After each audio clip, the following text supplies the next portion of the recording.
Tuklasin ang kwentong bumubuo sa mundo at pagkatao ni Marimar.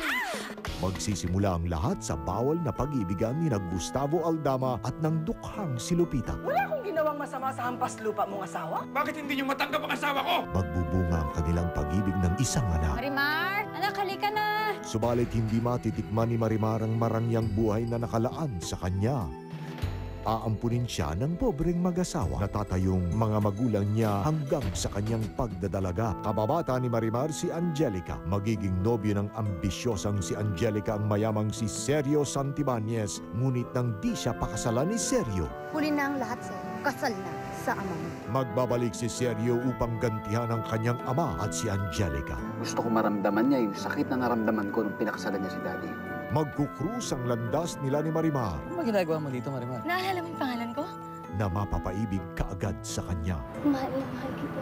Kaya't maiisipan ni Sergio na gamitin si Marimar sa kanyang paghiganti.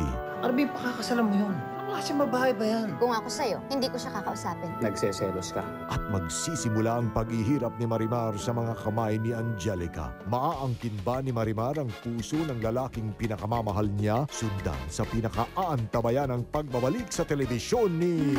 Marimar. Ngayong Lunes na sa GMA Dalababad.